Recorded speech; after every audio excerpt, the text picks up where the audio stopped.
আমার নানুর হাতের এই মাছের ভর্তাটা এত পরিমাণ মজা। আসলে নানুদের হাতের রান্না সবসময় মজাই হয়। বিশ্বাস করেন অনেক মজা। এই ভর্তা থাকলে আর কোনো কিছুই লাগে না। মানে আর কোনো কিছুই লাগবে না। তার সাথে মাংস হোক আর হচ্ছে মানে মাছ থাকুক বা মাংস থাকুক আর কোনো কিছুই খেতে ইচ্ছে করবে না। এত পরিমাণ টেস্ট হয়। মানে নরমালি মশলা দিয়ে রান্না করে তারপরেও এত মজা।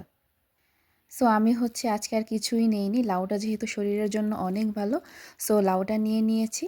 আর হচ্ছে এখানে আমি মাছের ভর্তাটা নিয়ে নিয়েছি। সো এখন একটু টেস্ট করে আমি দেখি। হুম, খুবই মজা হয়েছে, বিশ্বাস করেন। So yummy. এটা আসলে কী মাছ দিয়ে করে আমার আসলে মনে নেই। ও সরি, টাকি মাছ দিয়ে টাকি মাছের ভর্তাটা এইভাবে হচ্ছে বানায়। এই টাকি মাছের ভর্তা এত পরিমাণ মজা। So yummy, so yummy. আসলে এই রান্নাটা আসলে শেখা উচিত। এটা আসলে কিভাবে করে, কারণ সবসময় তো আর নানু পাশে থাকবে না। সো সেটার জন্য। এই তো এখন একটা বিগ বাইট দিয়ে নিব। বিগ বাইট দিয়ে তারপর হচ্ছে আমি খাবো। যদিও খেতে পারি না, বাট ট্রাই করছি। এই যে দেখেন, একটা বিগ বাইট এখন আমি দিব। হুম, অনেক মজা, অনেক।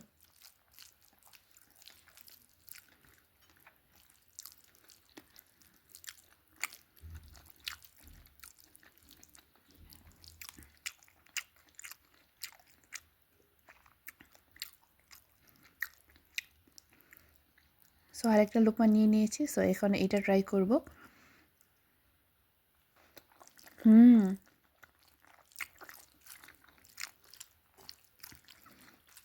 অনেক মজা হয়েছে, অনেক।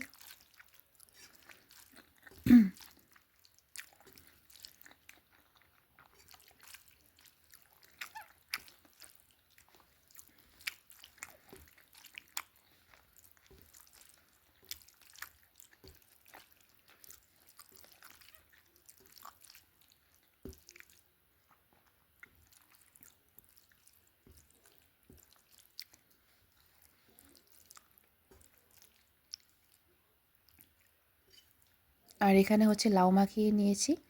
আমার আম্মু আজকে লাউ হচ্ছে মাথা দিয়ে রান্না করেছে। অনেক মাথা একসাথে করে রেখে দেয়। সো মাঝে মাঝে হচ্ছে এভাবে লাউ দিয়ে মিষ্টি কুমড়া দিয়ে রান্না করে থাকে। সো লাউয়ের তরকারি আমার খুবই ভালো লাগে। স্পেশালি হচ্ছে আপনি রুটি দিয়ে খান, আর হচ্ছে মুড়ি দিয়ে তো আরও বেশি মজা। সো লাউ হচ্ছে সবসময় আপনারা খাওয়ার চেষ্টা করবেন। লাউটা অনেক ভালো। আমাদের নবীজি সবসময় লাউ খেতে পছন্দ করতেন। এই তো এখন একটা বিগ বাইট আমি দিয়ে নিব। হুম, আমাদের বাসায় যেহেতু মশলা কম দিয়ে রান্না করা হয়, মানে কাঁচামরিচের ঝালটা একটু বেশি দিয়ে থাকে আমার আম্মু। সো এটার জন্য তরকারিগুলো অনেক মজা হয়ে থাকে। কাঁচামরিচের ফ্লেভারটা খুব সুন্দর করে আসে, অ্যান্ড ধনিয়া পাতাটা অনেক বেশি করে দিয়ে থাকে। আমাদের এই তরকারি একদম ছোট থেকে একদম মানে ওল্ড এজের যারা আছেন, যারা ঝাল খেতে একদমই পারেন না, সবাই খেতে পারবে। এই তো এখন মাখিয়ে নিয়েছি। এখন হচ্ছে আমি হাপুর হুপুর করে অল্প অল্প করে খেয়ে নিব। সো আমার ভিডিওটা কেমন হয়েছে অবশ্যই কমেন্ট করে জানাবেন, অ্যান্ড ফ্রেন্ডস অ্যান্ড ফ্যামিলির সাথে শেয়ার করবেন। সো এখন হচ্ছে আমি খাবো। আমি অলওয়েজ মাছের মাথা নিই। আমার মাছের মাথা খেতে অনেক ভালো লাগে, অনেক। মাছের মাথা, লেজ এগুলো খেতে অনেক ভালো লাগে। সো এটার জন্য এই পিসগুলো আমি নিয়ে থাকি। সো সবাই ভালো থাকবেন, অ্যান্ড আমাদের জন্য দোয়া করবেন। সো এখন হচ্ছে আমার খাওয়ার পালা। সো আমি হচ্ছে এখন যেহেতু ডিনার করছি, সো ডিনারটা এখন শেষ করি। সো আল্লাহ হাফেজ, টাটা।